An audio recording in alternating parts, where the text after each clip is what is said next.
as for most of these committee meetings, we have a prioritization to look at the immediate upcoming hearings and where that research and descendant outreach status is. So we can certainly talk about that as related to the two that we have upcoming in the next month, as well as look back a bit on Harford and Cecil, especially since we have Dr. Barnes with us, if there's any needed follow-up related to that. But I guess before we get into any items I kind of had flagged here, is there anything that commission members here needed to share or wanted to prioritize for our conversation today? I'll open the floor, and then we can move into some of the other agenda items. Can everybody hear me? Yes. Okay. Yeah, so I think I spoke with Nick about this, Nick Creary and Dr. Barnes and some others around the report writing, specifically as relates to the case studies. And I mentioned the model that the Tulsa Commission had kind of laid out, where they actually collaborated on a number of their case study chapters around incidents with historical societies and other agencies or individuals who had already authored, updated, and revised case studies. Instead of attempting to reinvent the wheel and rewrite without engaging with the coalitions and others who have done a lot of more research. So that's something to think about, because we're trying to work through the specific RFP around the report writing, and I don't want to overlook the research committee in terms of the ways in which you all can contribute, that we can collaboratively contribute to the case studies that will be contributed for the final report. So that's something I wanted to raise to the group. Hopefully that makes sense.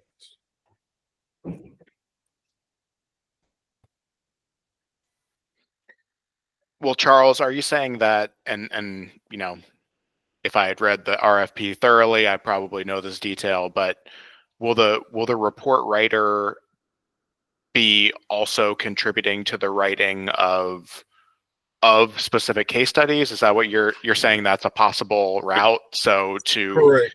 To minimize that, we could repurpose potentially in collaboration with other orgs. Yes, correct.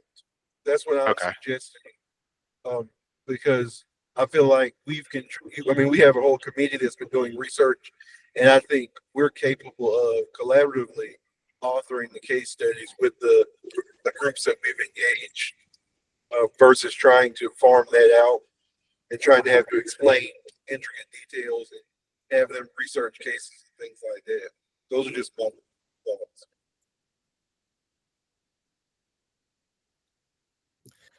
I mean, if I can just, yeah. Go ahead, Nick.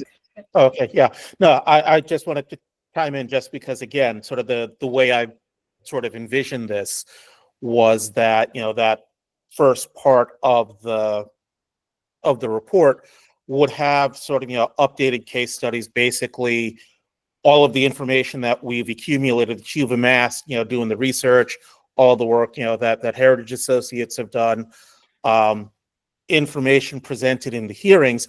If we could sort of distill this into, you know, updated case studies for each of the 38 cases, so that this way we've got it all in one place, you know, basically following the same format, so that, you know, people can see that, and then we can then also, as I think I said before in a prior conversation, use that as the basis for justification for the recommendations for reparations that we would get in the second part of the report.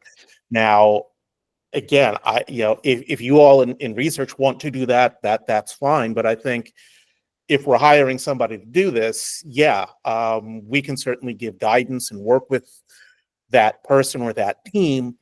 But again, I think, one of the things that, again, we wanted to make clear was that, whoever we hire for this, they're not going to be doing, research from scratch. You all have done a tremendous amount of that work. And so it's a matter of using, sort of going in and assessing and translating all of the data that you have accumulated into a single narrative, hopefully following, the same format for each of the 38. Now, obviously, not every case is going to have the same amount of data available, but that was my hope. And if I'm way off in terms of where you are thinking in terms of this stuff, then please let me know, and I can adjust my expectations.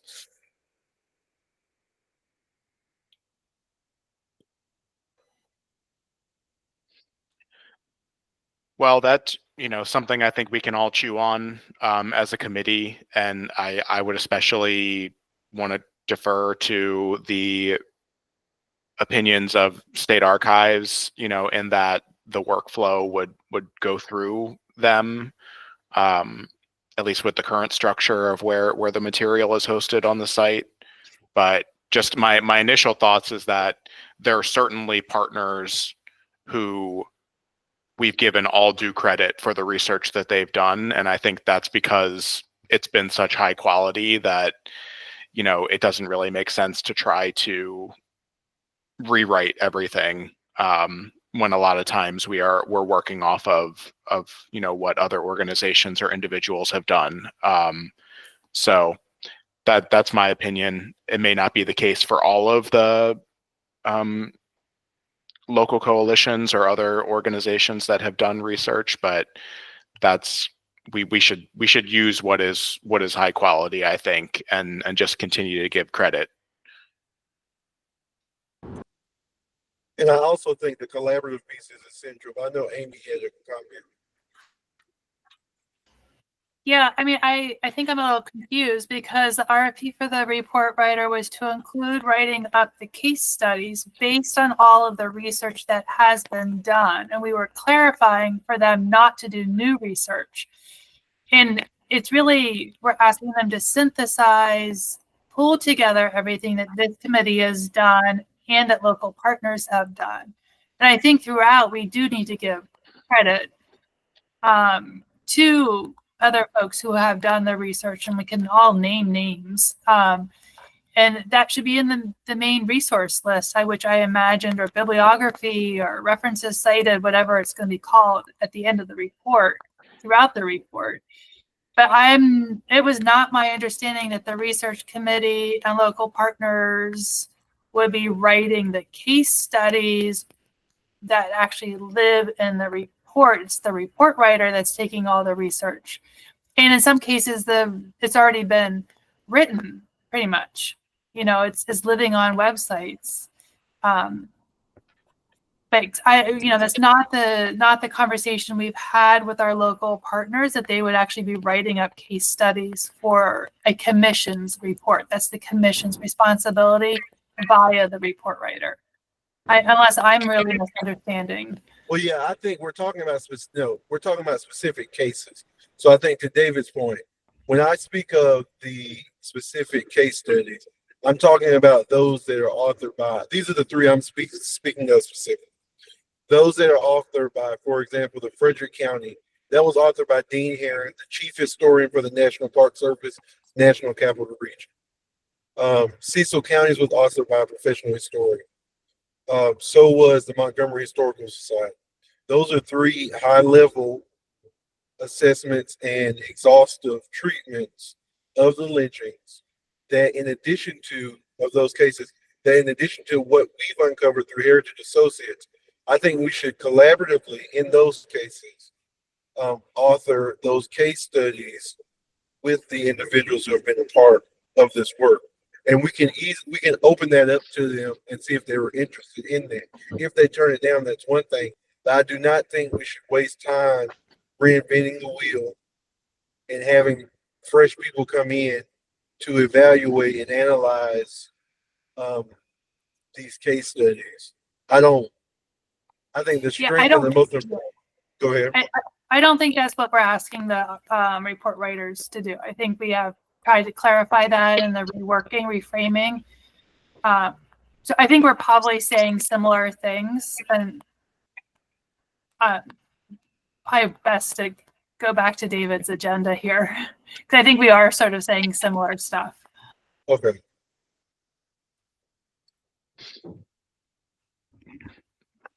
Yeah, and just to transition, those were the cases that I was thinking of that Dr. Chavis also mentioned. So not rewriting something or asking people to do new work, but certainly basing off of what, high quality stuff has already been produced. So, all right, we can certainly get back to that at a later date.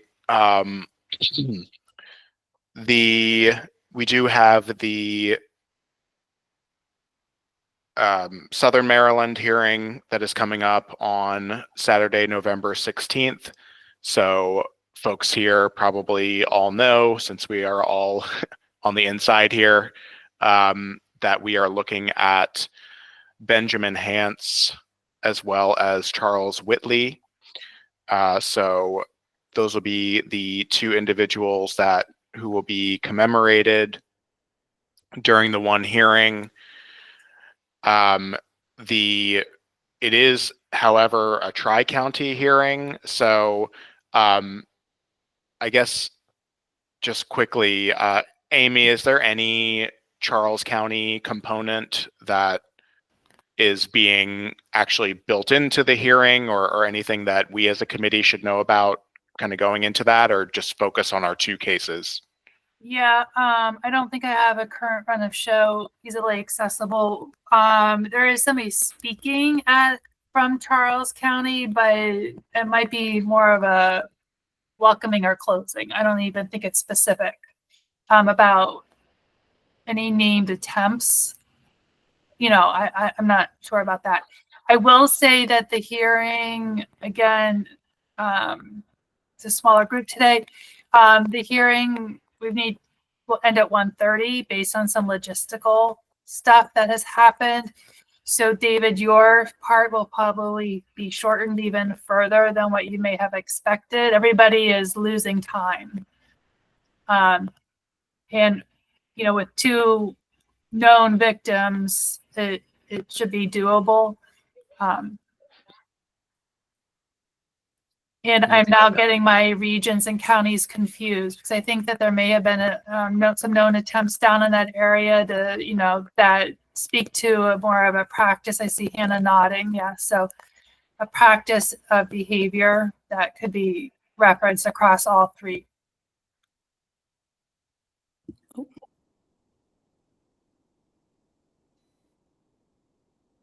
Yeah, go ahead, Hannah. Thank you. I was nodding my head because one of the more known kind of attempts, I'm not sure exactly the details, but I know a lot of older folks remember when a man named Page Jupiter was arrested in Charles County. And oftentimes the case of his arrest and then his removal from Charles County to Baltimore kind of conjures memories or rather conjures the topic of lynching in the minds of like a lot of older folk.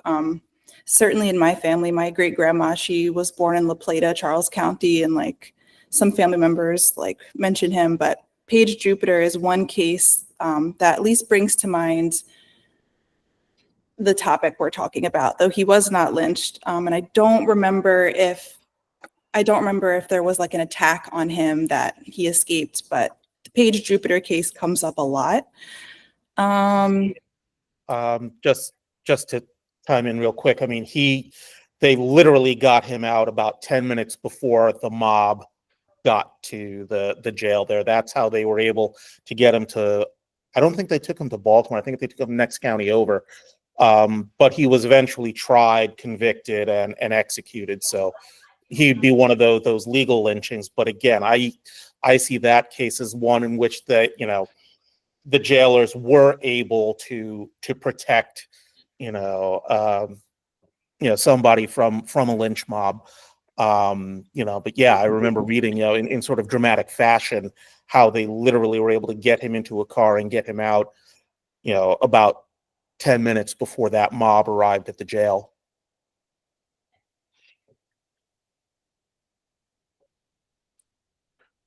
Good to know. Well, that's certainly the type of context that should make it into the research report for the hearing. So if Hannah, if you're able to locate anything, or anybody else here, definitely just circulate to the meeting invite here, so everybody can get eyes on it. But I'll be sure to build that in. We're also aware of, I think it's William Cocking, that was a victim of lynching, but he was a white victim in Charles County. So we have referenced that in other hearings. As far as, I believe it was actually Montgomery, it occurred, maybe months away from one of the others, and that's part of what resulted in the governor, putting out a reward against lynching. So, while it's not a quote racial terror lynching within our commission purview, actually neither of them is a racial terror lynching within our purview. They both are important to understand as a part of the community context, so to speak, and why certain things would have happened in combination with each other.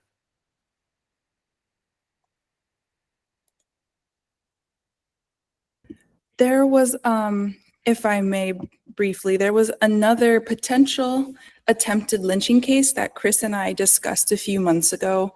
It occurred in August of 1891 in Port Tobacco. A man named John Marshall Rye, and again, this was 1891.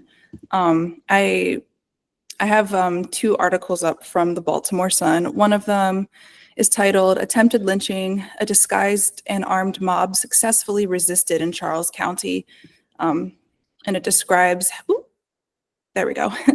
It describes this attempt. It says, "This morning, about 2:00 in the morning, an attempt was made by a body of armed men to force an entrance into the county jail for the supposed murder. For the supposed purpose of lynching Rye, the murderer of young Wheeler. Sometime during the day, blah, blah, blah, it gets into some narrative. Basically, this group, some of whom are masked men, they tried to force the sheriff to give over the keys to the jail. The sheriff refuses. And then there is an attack. The Baltimore Sun says that 21 shots were fired. The police actually fired into the mob. And yeah, so I'd be happy to circulate those materials too of regarding this attempted lynching in Charles County.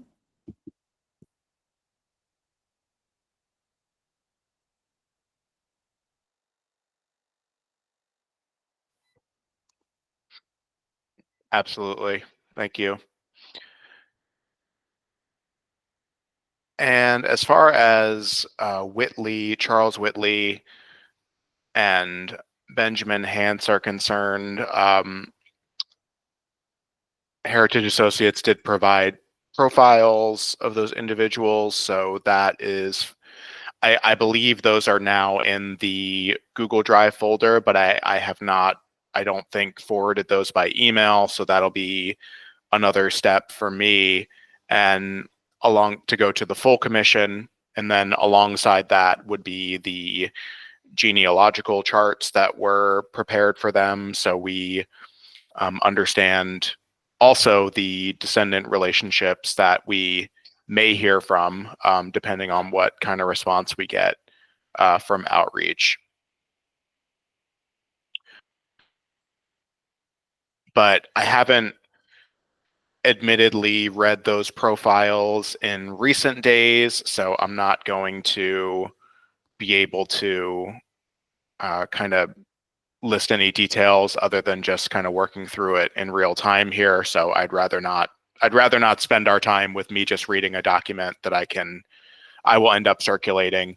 But Brett, is there anything in particular that you and Donna wanted to highlight from either of these, whether that be just kind of unique circumstances or trends that we might align with some of our other counties or cases? Not at the moment, David. Can you hear me okay? Yes. No, nothing right now. I think Donna provided you with contact information for the descendants that we've located for Hance and for Whitley. And perhaps a little bit in a few minutes, I can update you on our Ashbury Green saga. Sure. So again, that step of circulating the profiles and where the source material can be found, that'll be to the whole commission, but that'll also be an opportunity for the committee to provide any feedback to me as to, again, highlights, so to speak, or trends that would correspond with what we've had for prior hearings. So whether that be, cases that occurred in close time proximity to each other, or ones that informed or showed a particular trend and how they were being handled or covered by the media in Maryland. These are the types of things that we want to illuminate during the hearings, and then continue to investigate beyond that time. David, if it's all right, I will just give you a brief update. Annie Lyles, Whitley's alleged victim. We see a couple of possibilities of locating direct descendants of hers. We have not been able to identify them yet, but there is a possibility. And we also went back and took another look at Charles Anderson, who was the sheriff who arrested Whitley. And we're still looking at that. Doesn't look very promising for finding descendants, but there may be some collateral relatives we could dig up.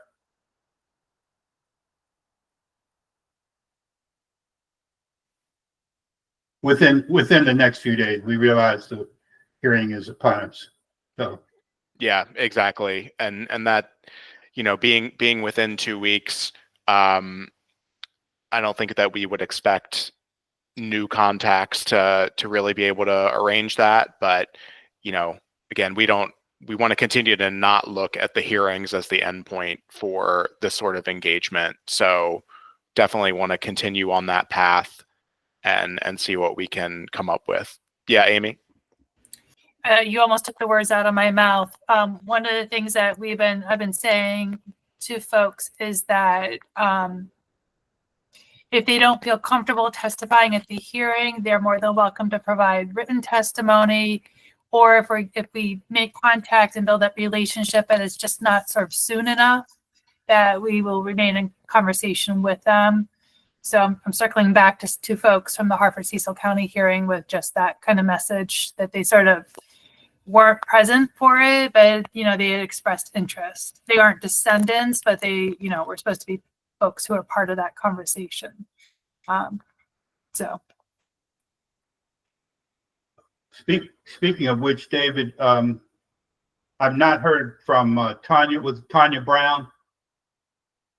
So I was going to suggest maybe a letter from yourself or Dr. Chavez to her, because she has not responded to us.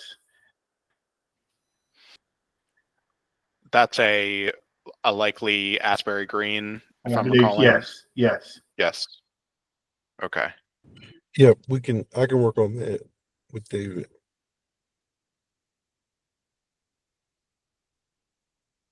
Chris? Yeah, I was just wondering, and I think we probably broached this before, so forgive me for even bringing it up again, because I might have been the person who really pushed it. If someone is not sure about testifying because of, quite frankly, I could say obvious reasons, have we offered them the opportunity or the pathway to do it anonymously? Which of course means they wouldn't be doing it in person, but they would be submitting something. I feel like we were not open to that before, and I probably wasn't open to it myself. But I'm wondering now if that is something that we wonder about, someone not be willing to coming in person, but they would write something down. And even that makes them leery because they write it down, then their name is accompanies that. But if they're and it's public record, then if we say, well, you could submit it anonymously because it is still attached with whomever you say you're related to. And I know that also goes somewhat against my feeling. We need to vet the persons. We know they really are related, this, that, and the other. But yeah, just throwing that out there as consideration. And it may not even come to pass this late in the game.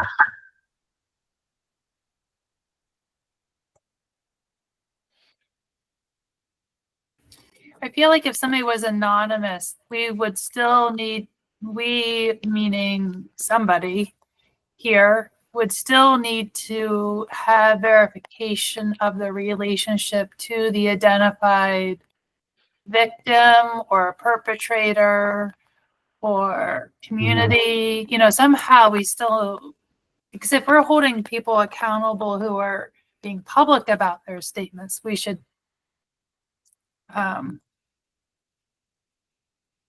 yeah, it's nice, you know.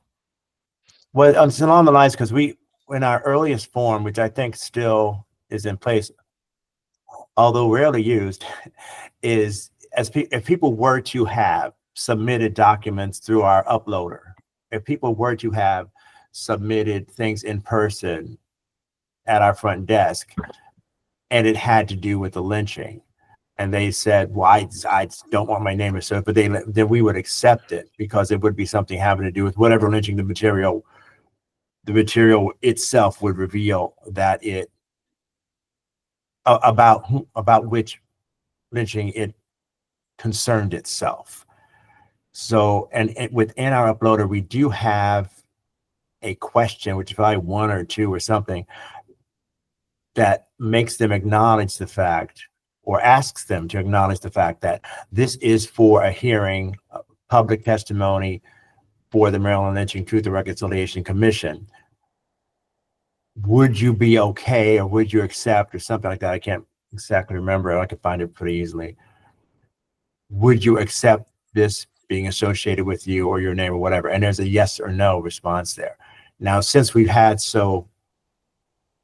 it hasn't come up yet. I mean, mostly all the things we've had are, quite frankly, from internal staff or one of our commissioners. So certainly it's always been a yes, yes, yes, yes, yes. However, we do have that option, and we did have that option in place from the beginning of this whole process, and certainly how we looked at it at the archives as being a way to get everything possible and removing that element of fear from the individual who might be submitting it. So that's what I want. But again, that's what you say is exactly right. I mean, exactly what I know I've always also been saying this whole time too. I'm just wondering, when you brought up if the person would submit it by written testimony, it makes me think that could still be hesitancy unless we said, and you could submit it anonymously. Yeah, I mean, I think so. I think that we could read testimony into the record. Somebody could give a recorded testimony that's audio only, as long as sort of their relationship has been documented. And I think we can't say we 100% can guarantee that their identity is kept confidential, but that we strive, you know, that whatever the language is, that gives us that 0.01% out just in case slips. But that, yeah, I mean, if somebody's willing that's what I was thinking too, was that, you know, still behind the scenes, the corroboration and the research would have to occur. Right. But if a person doesn't want to during the hearing, right, publicly represent themselves, that's maybe a loophole, so to speak.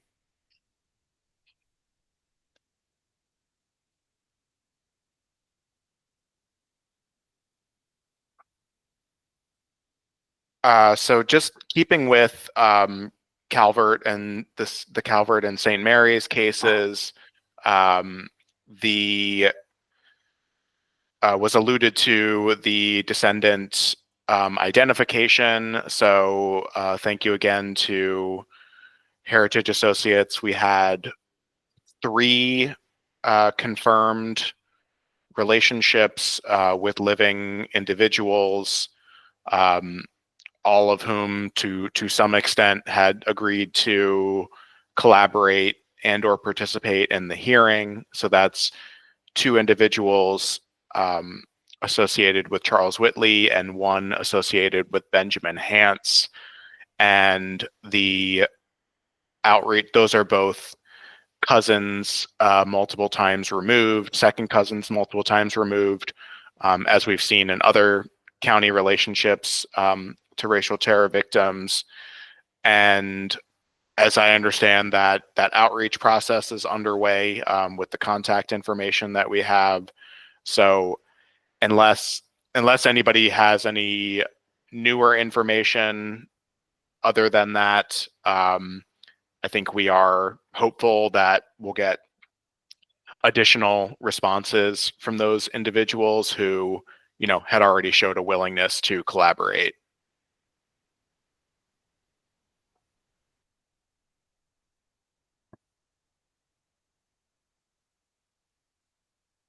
All right, nothing more on that.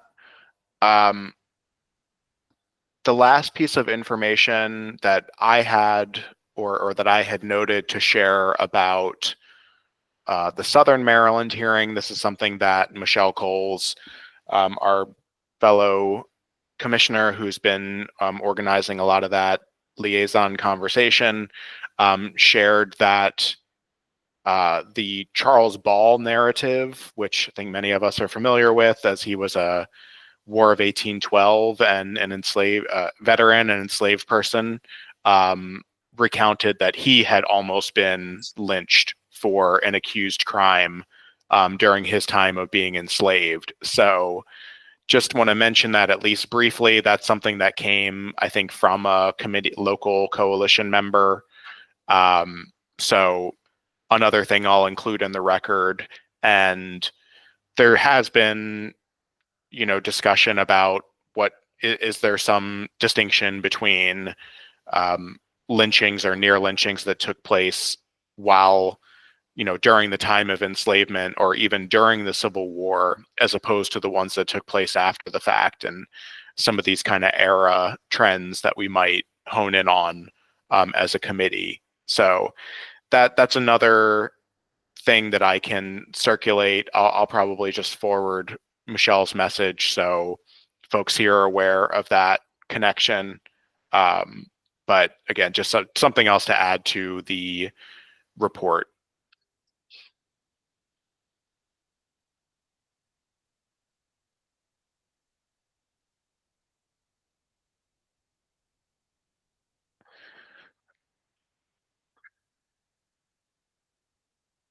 Anything else regarding the November 16th hearing that others may have to share for this forum?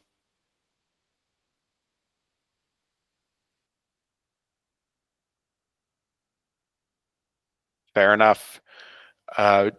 December 7th is the Upper Eastern Shore, and I know that particularly on the descendant identification and research side, Asbury Green has been probably the most robust case study.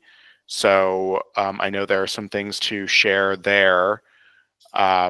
Brett, was there anything in particular you wanted to highlight, or, especially if it could use some conversation here? I have a little bit of egg on my face. The Diane Evans Cortez, who I just told you recently, we were 90% certain that she was a direct descendant, being a granddaughter. We are now have determined that she is a relative, but not a granddaughter. She is I believe, a great niece of Asbury Green. And that family, as I sent you a note today, David, I don't know if you saw it, but between the size of the family, they used several names several times, like Robert Green, Robert J. Green, just over and over. It was just an error that we made in saying that she was a great granddaughter, but she is, in fact, a relative of his, and we're cleaning up our records now to reflect that. Also, regarding Diane Evans, we just learned recently, we've not been able to reach her. She's in Nassau County, New York. But we've discovered recently that she has at least one sibling who was or is in Bowie, Maryland. So we're pursuing that. And we just learned most recently that she has 2 children. Diane has 2 children. So we're going to be pursuing that just as quickly as we can. But that's about the most important thing for Asbury Green. And of course, David, you've been in touch with Tina Sewell. So. Right. And yeah, thank you for that update. And I had not yet reviewed all of what you included related to that individual's outreach. So no harm, no foul. It didn't get any further than my inbox. So we'll just make sure in the version of the spreadsheet that that relationship is clarified. And yes, like you said, Tina Sewell, who, as I understand, she contacted me as a result of already having been in contact with you. Yes. And then I recirculated it back again as an email thread. So that hopefully we'll continue the conversation that way. That was also my opportunity to prompt the I think I BCC'd members of the logistics committee as well as the Eastern Shore liaison commissioner. So that was my way of saying this is a conversation that is in development with a likely descendant who again has seemed very willing to participate. So we're happy about that.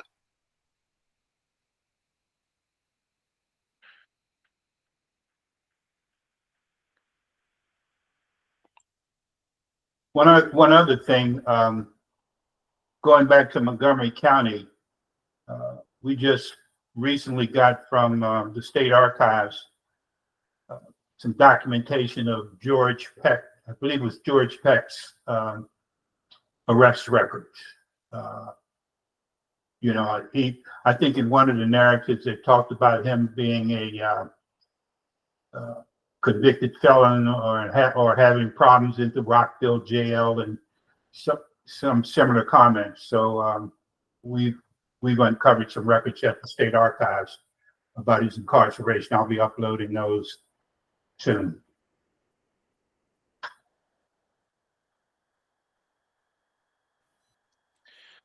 Thank you. And so looking at the Upper Shore, we do have other case studies that we need to investigate, of course. And so I'm looking, and if anybody can assist me with listing them, but Jim Wilson in Caroline County, David Thomas in Caroline County, and I believe that is another pre-Civil War case. So again, might be something particular about those circumstances that we want to highlight. So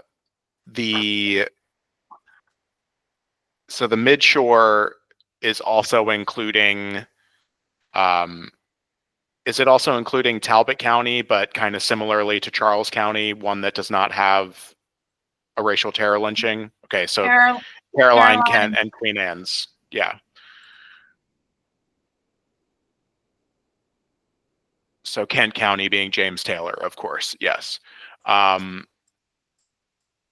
So multiple other cases that, while maybe not as fruitful yet with descendant identification, we would, Brett, if you and Donna could revisit if those profiles were updated. I imagine that's something you probably did in 2022 as well, because there was a soil, I know there was a soil collection, and so we had put some energy into that around that time. But we can circulate that reminder as well to get those updated, so I can then get that to the rest of the committee. Okay.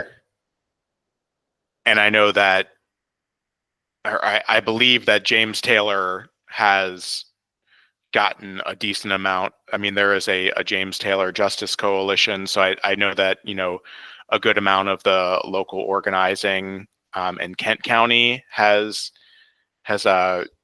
you know, emphasized and focused on Mr. Taylor. So what I need to do is just kind of revisit communications from years ago and see if is nothing that needs to get reintroduced here. But because I know we had conversations with some of those individuals leading up to the soil collection.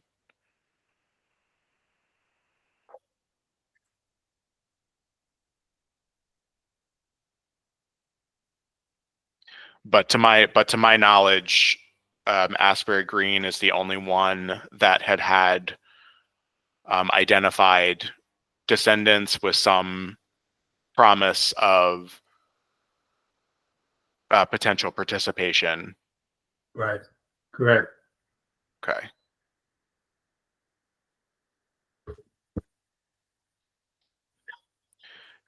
Amy, are there, do you know if there have been continued planning meetings with that Midshore group? Is there any kind of upcoming deadlines or asks that we should be aware of? They've been having regular meetings every few weeks. I was just trying to find some more recent notes, and the next meeting,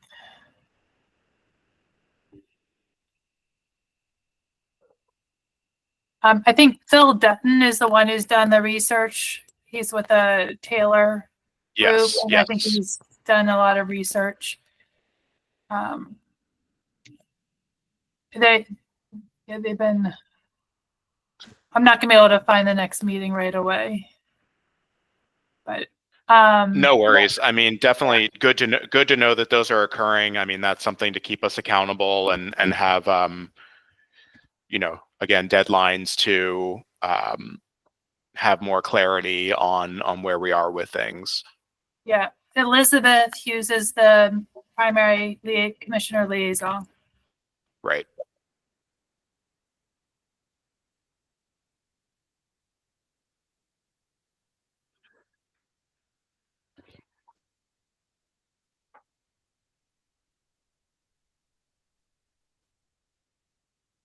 All right, so we'll continue to compile and pursue there, and work with Commissioner Hughes if there's any specific follow-up information.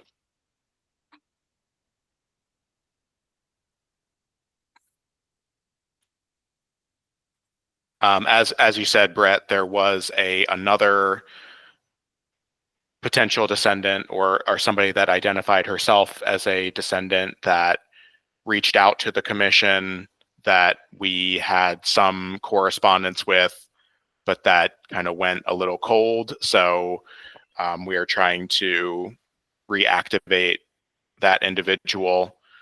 And then we also had another individual that had claimed some descent, but then, you know, has decided either not to participate or not to share. So that is all good. That's any individual's discretion. But all that is to say, there have been a few angles, a few opportunities pursued, and there are a few more that we are focusing on currently to hopefully get those some of those folks on board for speaking roles during the hearing.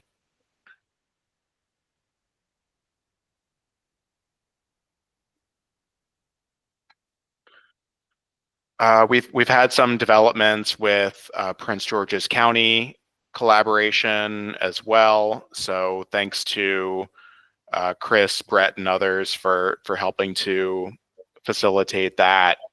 But as I understand, the kind of more recent focus, or at least some folks' focus, has been on Stephen Williams. But Prince George's, of course, is a jurisdiction that had multiple racial terror lynchings that took place. So as we're working toward that hearing, there should be a good amount of work to do in compiling and determining if there's what level of descendant outreach is occurring. Somebody said they were going to join for this meeting, but they have not, which is, so we'll just continue that conversation by email. But I guess for those that are here, anything aside from what we're already pursuing by email, or any clarifications we'd need?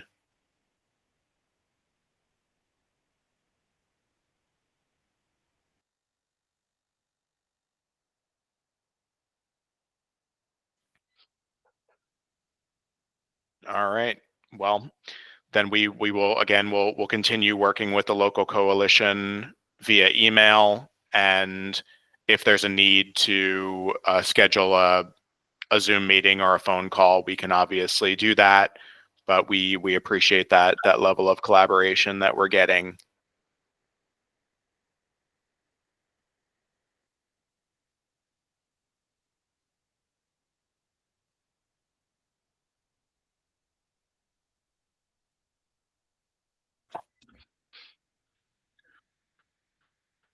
That was all I had on my docket to report and discuss, but we do have 8 minutes, so I'll open the floor. Just a reminder that January 11th is the hearing for Howard County, and February 1st is the hearing for Carroll County.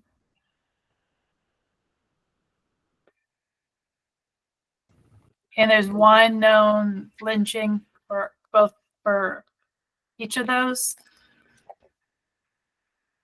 And then some discussion around this potential second one for Howard County. Nick, help me out with that one. I think we need to make sure we, again, get the documentation that's needed to affirm that. Yeah, as far as I know, we've only got the, one case in each of Howard and Carroll counties. And yeah, we've got planning meetings for both coming up later this week. Yep. Let me just pull up my calendar here real quick. I think Thursday and Friday. Yeah. Yes, Thursday is Howard County, and that's at 1:30. Yeah, from 1:30 to 2:30. And Carroll is 1 o'clock. 1 o'clock on Friday. Going back, Midshore is actually on November 13th at noon. To answer that unasked question. The planning meeting. The planning meeting. Yeah, sorry. Yes. Amy, did you say I was terrified for a County second. Hearing was January 11th? Howard County is January 11th. Carroll County is February 1st. Thank you. You're welcome. Yeah, which means we're going to have back-to-back hearings, I think, going the 11th, 26th, 1st, and 8th. So, yeah, strap in. And I think part of the discussion in Howard County also is around near lynchings, ones that maybe don't quite meet the definition. that the commission is working from. Also, one that was not that may have been a intra-racial, if I'm using that term correctly, situation. So there's some kind of discrepancy around the research and what is part of the commission's charge, but so that's something we'll obviously have to look at.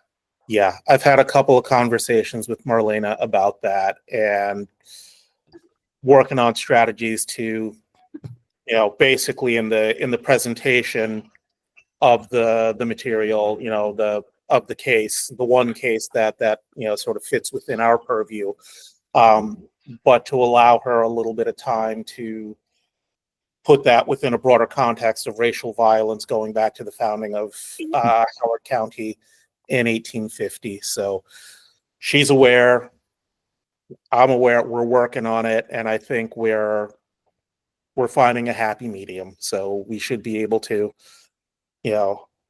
give her space to talk about some of these other cases, but also using that as a way to, to situate the Jacob Henson case.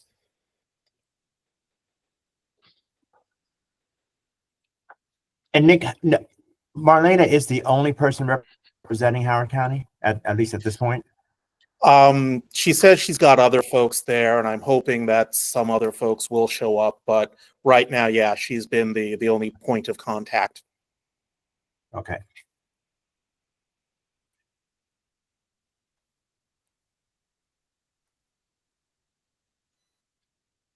All right. Thank you, Nick. Do keep us in the loop, and however we can help to negotiate that compromise with the research material. I know we want to have a successful hearing and have that collaborative spirit. So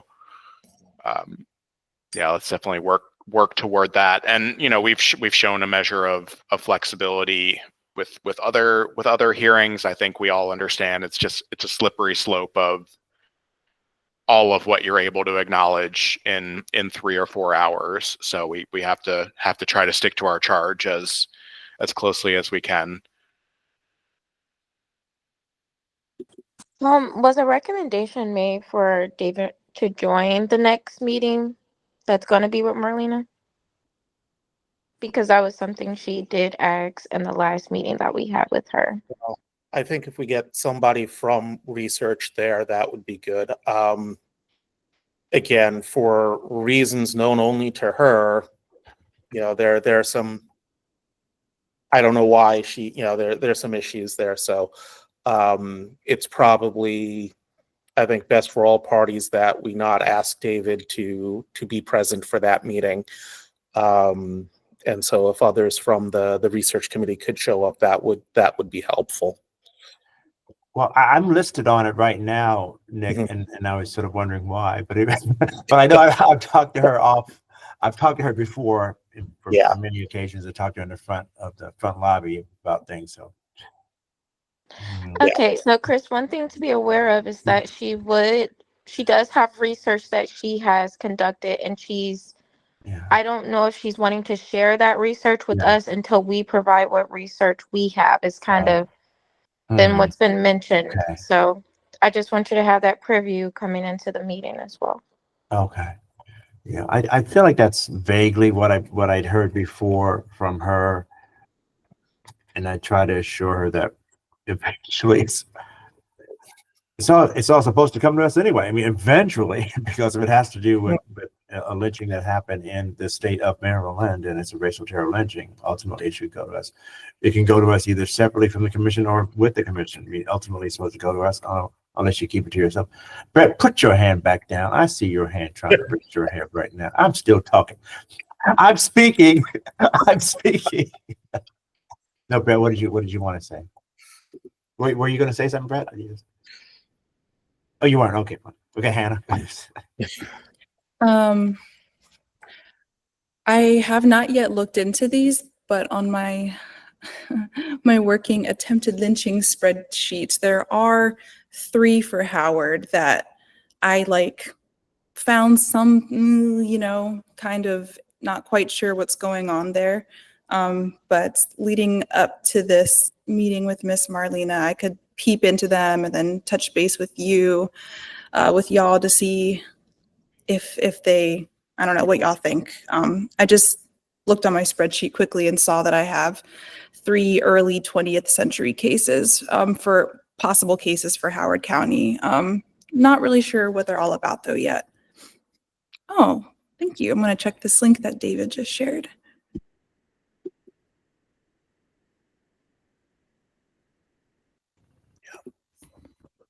Well, it's hard to say. I mean, I guess very quickly in the meeting, we'll figure out, or I can be reminded of what her.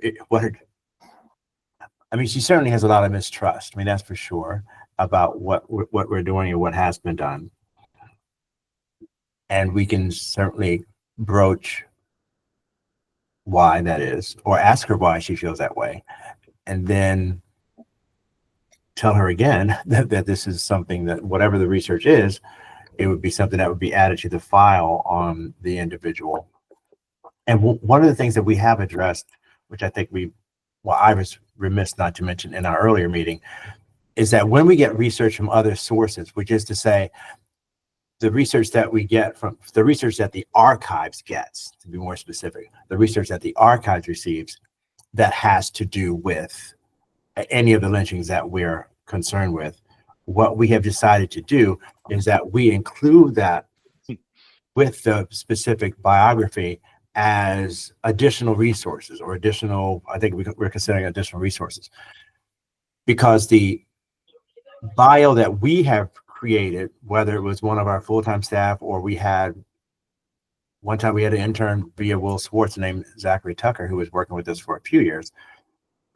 That's based on specifically the records we have here at the Maryland State Archives, whether they are newspapers, whether they are any kind of government files or whatever. It's based specifically on what we have here, which means that if someone was to go to fact check us, they could fact check based on the records that we have here at the archives. Since researchers have used resources outside the archives to create moderately different biographies, that's why we would include a copy of reference to that biography and also the additional resources that that person would hopefully have included on their document. So people would know that if you came to the archives and they're looking for such and such a newspaper and we don't have it listed, then like, well, how can you come up with that? Well, because it's a part of this secondary source. So Marlena, if she has an issue specifically with what she's providing us, then we could include it as being additional resources. So it's still documented, it's still quote unquote appreciated, but she wouldn't necessarily or shouldn't necessarily feel that it's taken from her. Yeah, I mean, and again, just based on some of the conversations that I've had with her, yeah, there is a lot of mistrust, and I think a lot of it stems from ongoing challenges that she's had dealing with the Howard County Historical Society. Mm-hmm. There's some concerns apparently about folks there trying to, I guess, take some of her materials for whatever reasons. And I said, the thing to do would be, it's like, as soon as we can get all of your info or whatever info you're willing to share, as part of our record, then it's a matter of public record, and you don't have to worry about people stealing it because it's there for all to and then if anybody's using it, that proper attribution would have to attach. So I think we can kind of just talk about what does she have, what do we have, let's talk about it, and share resources. I think that would be better than trying to figure out why she's got trust issues with us and lots of other folks. So I just figure we're at a point where she's willing to play nice. So I think it's good. I echo all of that. I would not reopen that door. I think Nick has worked through it really well, and we need to move forward. And if we need to circle back, we'll circle back with a really small, tight group but not in like a official planning meeting. I think we need to take that outside of those meetings. So she still feels heard, but, and the site that Chris dropped into the chat is the site that is Marlena basically is created. And just for clarification, while this group is sort of associated with the umbrella organization of the Maryland Lynching Memorial Project, they are their own entity.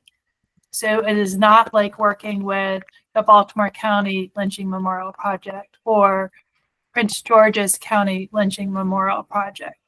This is its own, they're incorporated, they are separate from, they're not receiving fiscal sponsorship from Maryland Lynching Memorial Project, et cetera.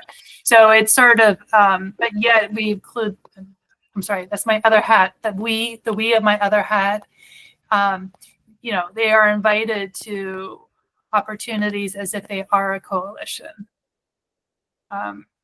as a way to build collaboration, but they are uniquely their own. I gotta go, folks. I'll see you. See you, Nick. Well, we got to go as well. Thank you all for being here. So I know there are many email threads that will continue. So keep an eye out for that. And, in particular, we'll have our eye on November 16th to make sure we get as much as we can out of that experience in Southern Maryland. So I will talk to you all later. Thank you. Thanks. Thank you all so much.